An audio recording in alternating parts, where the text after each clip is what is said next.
Hi guys, my name is David and welcome back to my channel. Today I am going to be reviewing Faces in the Window by Oliver C. Seneca.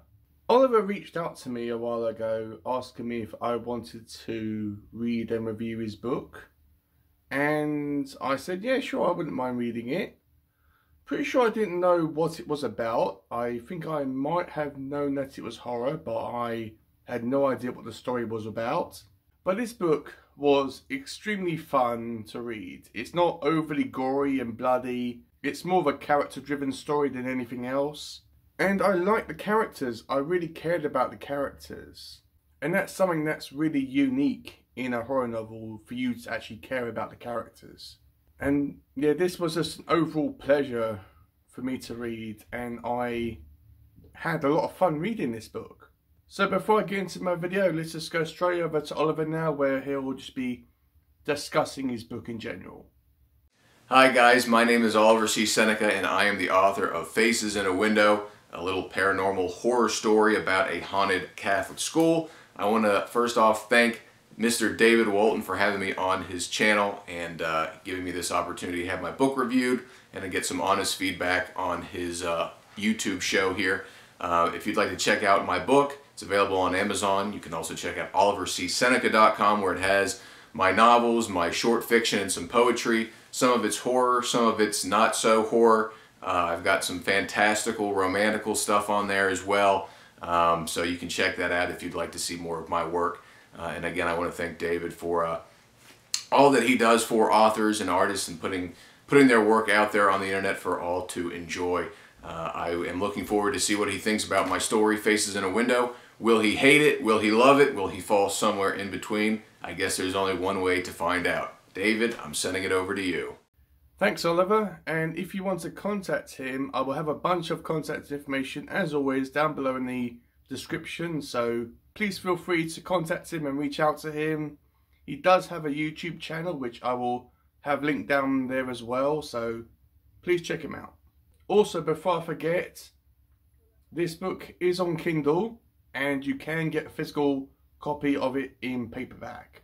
And also, before I forget as well, he does have a story in the upcoming anthology called Lurking in the Dark, which I'm extremely looking forward to getting. So this is just going to be my own thoughts and feelings regarding this book. And of course, this is going to be a spoiler-free video as well. So this book opens up with a man that is driving in a car down the road, and we feel that he's trying to get away from something. There is a discussion about a curse at a school and him trying to get away from it. And he looks back in the rearview mirror, and in the back seat he sees, I think it's 3 burnt children with white eyes. And this results in him crashing his car and dying. Then the book opens up by introducing us to 2 of our main characters, which are called Ian and Michelle. They have both got a job at a Catholic school called St. Stephen's, where they have been assigned the role of being teachers at this school. Ian is a history teacher. I think he focuses mostly on American history. And Michelle's role as a teacher is teaching religious studies. So they both start at this school and they're both extremely nervous, but everyone seems to be really overly happy and nice. Throughout this book, there doesn't seem to be any horrible people. So their first day goes really well, the faculty are really nice to them, and all the students seem to be really nice and wanting to learn. So as time goes on, Ian and Michelle are having all these dreams or visions where they are in situations in a school where it is burning. There's fire everywhere and it's basically hell. And throughout their dreams, they encounter these burnt children with white eyes. Their skin is described as being as black can be. All their skin is burnt and ash, and their eyes are pure white. Even though they both have very similar dreams or visions, they both witness and experience slightly different things in this dream state. Ian always dreams about these children, these burnt children, who are occasionally asking him for help. They don't really hurt him, but they kind of, it's a really, really horrible, torturing experience for Ian and also for Michelle. And Michelle dreams about not just the children, but mostly about this nun, who is this really, really creepy nun that is always looking at her in a very creepy way. And they have these dreams / visions pretty much on a daily or regular occurrence. But they kind of dismiss it as, okay, I just dreamed about the school I was going to be working at before I even went there. That's kind of weird, but I'm just having these nightmares, and they thought that that's what it is. It's just nightmares, and they just kind of dismiss it and try to get on with their lives. Ian discovers this janitor who is working at St. Stephen's called Rick. Now Rick is a very elderly gentleman. In fact, Ian discovers that most of the faculty members at St. Stephen's are elderly people. There are no young people working at St. Stephen's. They all seem to be elderly ladies or gentlemen.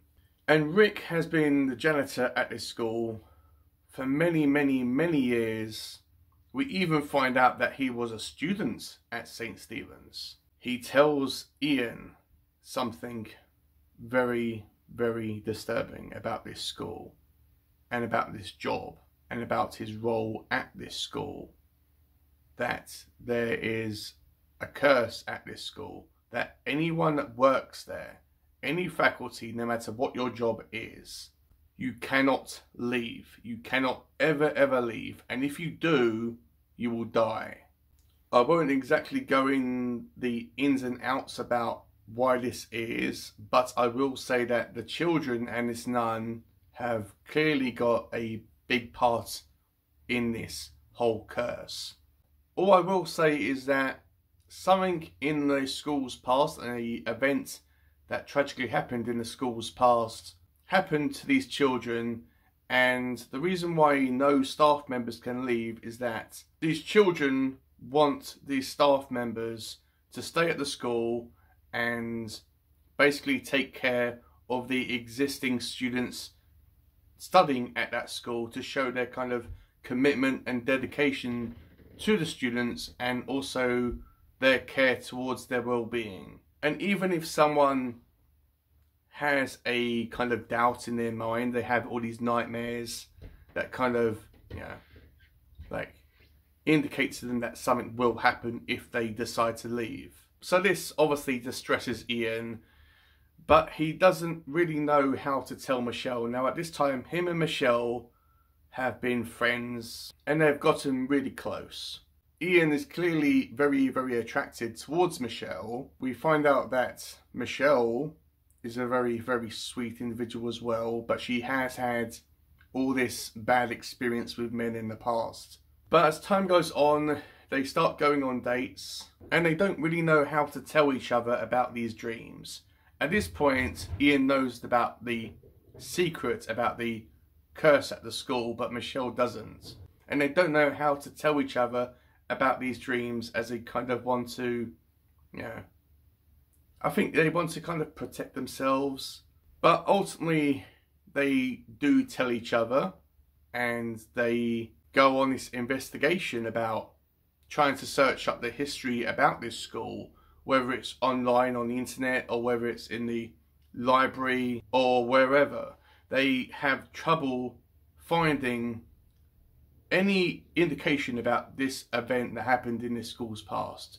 It seems that everywhere that they go, everywhere that they look, they have extreme difficulty in finding any record at all about this event. Oliver was telling me about how this is kind of a reflection about how history is kind of forgotten about throughout the years, and how, when you think about it, how history is doomed to repeat itself.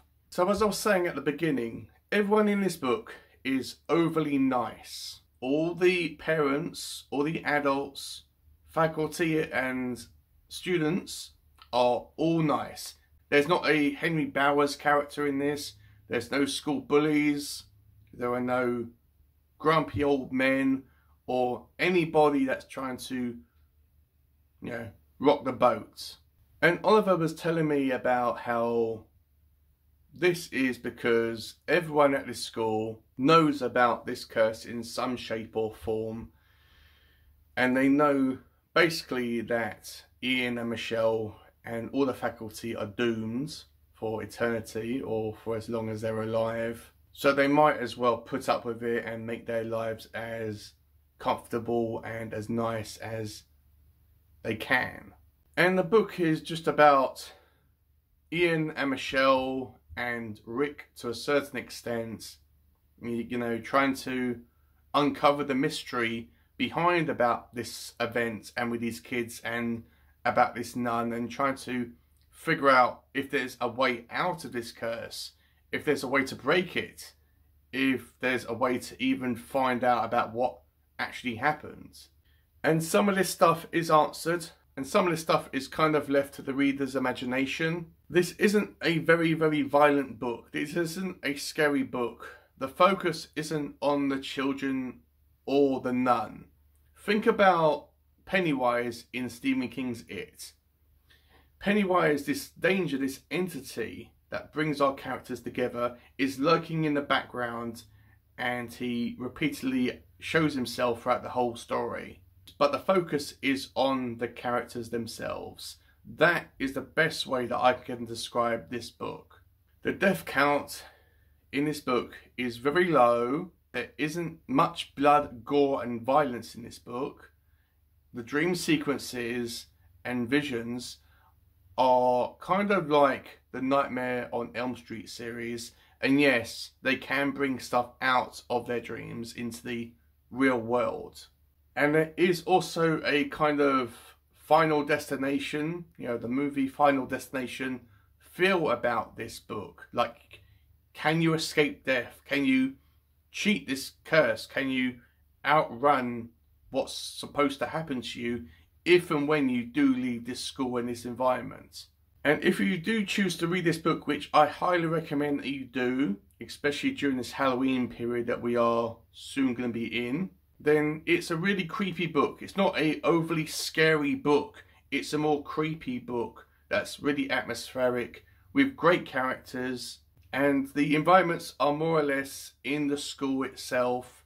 Yes, they do go outside into the neighbouring town and in other environments and locations. This town isn't mentioned at all, or the people that are residing there, which I thought was kind of a missed opportunity. It would have been nice if they, you know, had all these people that were in this community that were like the people in Derry that remembered this horrible event that was passed down from generation to generation in people's memories, and how it affected people and maybe made them, yeah, isolated and all that stuff. So yeah, this book was, as I said, a pleasure for me to get through, and I'm really excited to read the other novel that Oliver has actually written. Apologies, I can't remember the exact title, but I will have this other book up here somewhere. And as I also said, he is also going to be making an appearance in my most anticipated book of the year, Lurking in the Dark. So I suppose if you are trying to get into horror, but you don't really want to have something that's overly gory, overly bloody, overly violent, but you don't mind if it's really creepy, then yeah, I would definitely recommend this book. I really would. It's a very fast read. As you're reading it, you'll be surprised about how much you are reading, because it goes really, really quickly. So yeah, what I liked about it is obviously the characters. I liked the characters in this book, and I like Rick as well. I think, if I was to be honest, I think that he would probably be my favourite character in this book. I would have liked it if he was maybe more of a grouchy old man type of character, more of like a hermit in this whole story and in this school environment. And what I disliked isn't really much of a dislike, it's kind of a preference. I would have liked to see more about the town and how it affected members of the town. and how it introduced all these members of this community that kind of remembered this event and was very afraid about mentioning it and talking about it. But with that said, it would have taken away from the main story. The main story is at the school itself and the journey that Ian and Michelle find themselves in. So I am going to rate this book a 4 stars out of 5. Yes, it wasn't perfect like anything else, but what it is it's very fun, it's very creepy, and it's introduced me to a new horror author that I am intrigued to see what else he has got to offer. So guys, that's all I had to say. Hopefully you have enjoyed it. Hopefully it hasn't gone on for too long. So yeah, with all that out of the way, I will see you in my next one. Bye.